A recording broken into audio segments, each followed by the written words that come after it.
फॉलेजी I think एक बड़ा important जो है वो टॉपिक है। और अनफॉर्चुनेटली हमारे मुल्क में इसके बारे में, इसकी ट्रीटमेंट के बारे में लोगों को इतनी ज़्यादा आगाही नहीं है अभी भी। फॉलेज बेसिकली अगर आप देखें तो ये एक, इसको आप सिंपल ज़ुबान में ब्रेन अटैक कह सकते हैं, या जिसको हम स्ट्रोक या कुछ लोग सेरिब्रोवास्कुलर एक्सीडेंट के नाम से भी जो है वो इसको बुलाते हैं। ये इसेंशली खून की जो गर्दिश है दिमाग की, उसकी जो सप्लाई है, उसके अंदर कोई भी प्रॉब्लम आ जाए,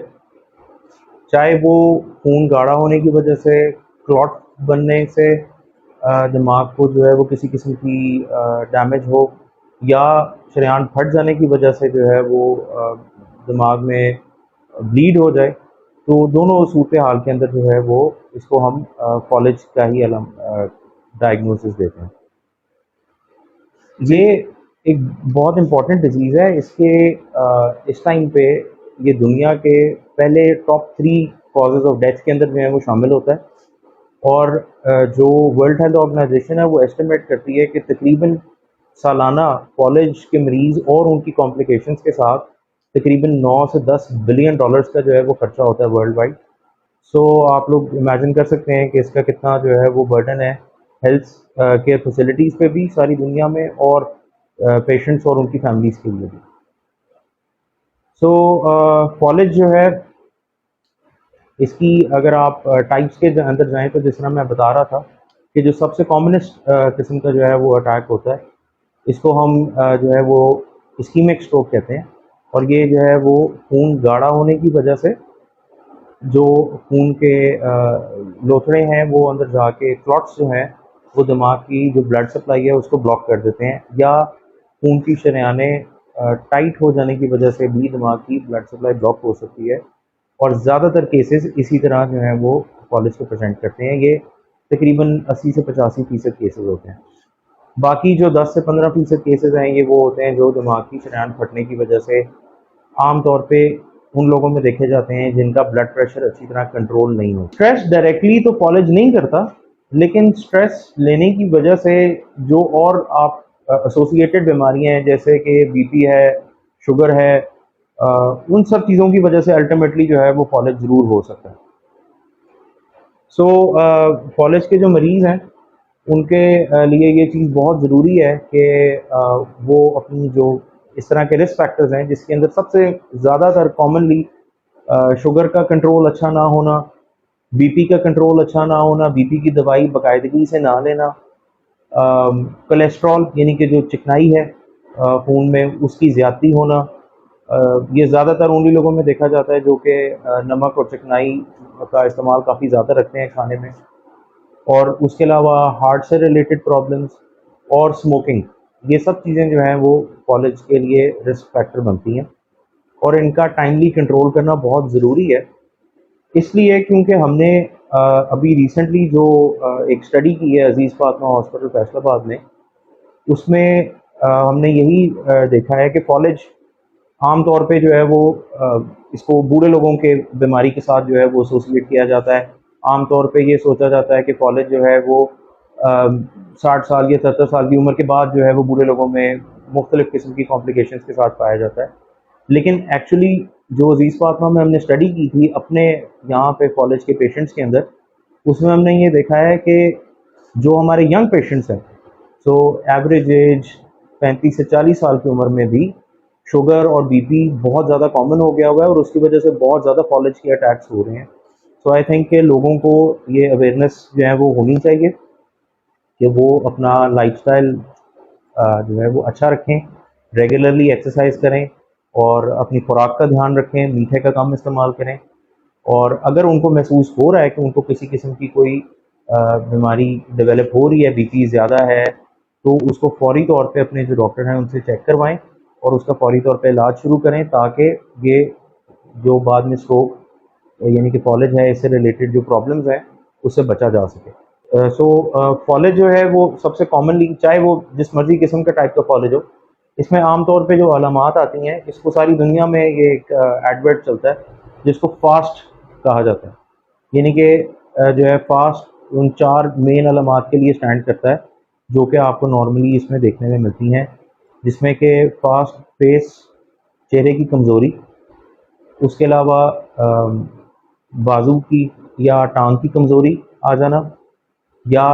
ज़ुबान लड़खड़ा जाना। अगर ये किसी भी मरीज़ में एकदम से आपको महसूस हो रहा है कि उनको जिस्म की एक साइड पे कमज़ोरी आ रही है, तो ये स्ट्रोक की अलामात हो सकती हैं। और ऐसे केस में जो है वो फौरी तौर पे एक स्ट्रोक का जो डेडिकेटेड सेंटर है, वहाँ पे जाना बहुत ज़रूरी है, ताकि इसका बरवक्त इलाज हो सके, ये फॉलेज फैलने से रोका जा सके और इसकी timely treatment, timely investigation start कराई जा सकें, और इसके लिए जो भी सारे टेस्ट कराने ज़रूरी हैं वो भी कराए जा सकें। इसकी ट्रीटमेंट में जो अब एक अल्हम्दुलिल्लाह अभी रिसेंटली जो है वो जो अपडेट आई है, जो कि पाकिस्तान में अब ये ड्रग है जो कि अप्रूव हो गया हुआ है, जिसको हम एक्ट्रीलाइज कहते हैं। ये यूरोप में और अमेरिका में तो काफ़ी सालों से इस्तेमाल हो भी रहा है। ये एक ऐसा टीका है, एक ऐसा ड्रग है जो कि खून को पतला कर देता है। खून का जो क्लॉट, जिस तरह का मैं पहले बता रहा था कि फॉलेज के मरीजों में बन जाता है, उसको ये ब्रेक डाउन कर देता है। लेकिन ये सिर्फ और सिर्फ हम फॉलेज होने के पहले 4 से 5 घंटे के दरमियान में सेफली दे सकते हैं। सो इसीलिए अगर आपको कहीं पे भी ये नज़र आए कि आपके मरीज़ को फॉलेज के अलामात आ रहे हैं, जैसे कि मैंने भी मेंशन किया था कि चेहरे की कमज़ोरी, ज़ुबान की कमज़ोरी या टांगे बाजू में कमज़ोरी आना, तो उनको फौरी तौर पे अज़ीज़ फ़ातिमा अस्पताल की इमरजेंसी में लेके आएँ, क्योंकि हमारे पास अल्हम्दुलिल्लाह फैसलाबाद और इसके जो पूरी हमारी डिवीज़न है, उसमें अज़ीज़ फ़ातिमा अस्पताल ही है जहाँ पे ये फैसिलिटी अवेलेबल है। हमारे पास एक डेडिकेटेड स्ट्रोक का सेंटर है, जहाँ पे स्ट्रोक स्पेशलिस्ट हैं सारे, और हम लोग यहाँ पे वो पेशेंट्स को वो टीका भी लगा सकते हैं, जिससे कि जो है वो लोगों को काफ़ी ज़्यादा इम्प्रूवमेंट मिल सकती है। और अगर खुदा न खास्ता उनको टीका नहीं भी लग सकता फॉर वॉट एवर रीज़न, अगर उनके दिमाग में शरेआन भी फट गई है, तो हमारे पास एक डेडिकेटेड न्यूरोलॉजी का इंटेंसिव केयर यूनिट है, जहाँ पे मरीजों को एडमिट करके उनको ऑब्जर्वेशन में रखा जा सकता है, और उनके तमाम तर जो रिस्क फैक्टर्स हैं उनको अच्छी तरह से कंट्रोल करके उनकी टाइमली फिजियोथेरेपी, जो कि बहुत ज़रूरी होती है फॉलेज के मरीजों में, वो शुरू कराई जा सकती है। जिन लोगों को फॉलेज के 5 घंटे से ज़्यादा ड्यूरेशन हो गई हो, उनको हम नहीं दे सकते सेफली। अगर किसी को अभी रिसेंटली फॉलेज हुआ है, पहले यानी कि पिछले कुछ 2 से 3 महीनों के अंदर, तो उन केसेस में जो है वो इसकी टीके के देने का रिस्क ज़रा ज़्यादा होता है। या ऐसे लोग जिनको पहले दिमाग में कोई बहुत बड़ी चोट आई हो, जिनको दिमाग की ब्रेन सर्जरी हुई हो, उन केसेस में जो है वो देना मुश्किल होता है। लेकिन ये सब चीज़ें, बेहतर ये है कि आप वहाँ अज़ीज़ फ़ातिमा अस्पताल में लेके आएँ, ताकि ये डॉक्टर असेस कर ले वहाँ पे ऑन द स्पॉट कि आया कि ये सब चीज़ें होने के बावजूद टीका लगाना सेफ़ है या नहीं है। और अगर नहीं भी है तो उसकी जो भी और मज़ीद ट्रीटमेंट है जो टैबलेट्स के साथ शुरू कराई जाती है, वो हम शुरू करा सकते हैं। जी, अगर वेन फटी हो तो फिर तो जी ये हम इंजेक्शन नहीं लगाते, क्योंकि वो फिर डेंजरस हो जाएगा। ठीक है। लेकिन उसके लिए वो सीटी स्कैन करके ही देखना पड़ेगा आपको। वैसे जो मरीज़ इटसेल्फ है वो अपनी उन अलामात के साथ जो है प्रेजेंट उसी तरीके से करेगा कि उसको कमज़ोरी होगी जिस्म में, चाहे वो वेन फटने की वजह से हो, चाहे वेन के ब्लॉक होने की वजह से। सो इसमें भी हमारे पास अल्हम्दुलिल्लाह बड़ा अच्छा ये सेटअप सारा बना हुआ है। हमारी जो इमरजेंसी डिपार्टमेंट है, वहाँ पे जो डॉक्टर्स हैं जो 24 घंटे वहाँ पे ऑन ड्यूटी होते हैं, उन सबको कॉलेज के मरीज़ों की असेसमेंट के अंदर ट्रेन कर दिया गया हुआ है। और वो जो हमारी यहाँ न्यूरोलॉजी की टीम है, यानी कि मेरे साथ भी डॉक्टर आज़म असलम साहब के साथ, डॉक्टर आसिफ मकसूद, उन सब के साथ जो है वो कांटेक्ट में होते हैं। सो जैसे ही कोई कॉलेज का मरीज़ आता है जिसको कि उनको महसूस हो कि मज़ीद ट्रीटमेंट की फौरी तौर पे ज़रूरत है, वो सीटी स्कैन करवा के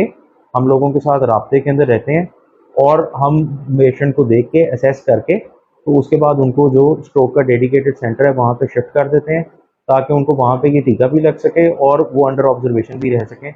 और उनकी जो भी बाकी ट्रीटमेंट है वो अप्रोप्रिएटली शुरू कराई जा सके। अल्हम्दुलिल्लाह अल्हम्दुलिल्लाह ये एक अज़ीज़ फ़ातिमा हॉस्पिटल की हमारे यहाँ जो मैनेजमेंट है उसकी कोशिशों के साथ ये हमें अप्रूवल मिल गई हुई है कि ये टीका सेहत सहूलत प्रोग्राम के अंदर शामिल है। सो जो भी मरीज़ आता है वो सेहत सहूलत जो प्रोग्राम है उसके ऊपर उसको फ्री ऑफ कॉस्ट ये इंजेक्शन जो है वो दिया जा सकता है।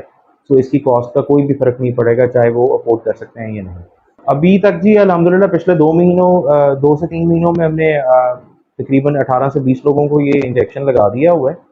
और अल्हम्दुलिल्लाह हमारा जो सक्सेस रेट था वो 80% प्लस था। यानी कि 80% से ज़्यादा लोग जो थे वो 72 घंटों में या अगले महीने के अंदर अंदर बहुत सिग्निफिकेंटली जो है वो बेहतर हो गए। और अल्हम्दुलिल्लाह बहुत सारे ऐसे लोग थे कि जो कि विद इन 24 आवर्स जो है वो दोबारा से चल के उठ के अपनी नॉर्मल लाइफ गुजारना शुरू उन्होंने कर दी थी। तो बड़ा अच्छा सक्सेस रेट है हमारा यहाँ। कॉलेज एक जानलेवा बीमारी है, इससे बचने के लिए अपने लाइफस्टाइल को हेल्दी रखें, डाइट का ध्यान रखें, रेगुलर एक्सरसाइज करें, और अगर आपको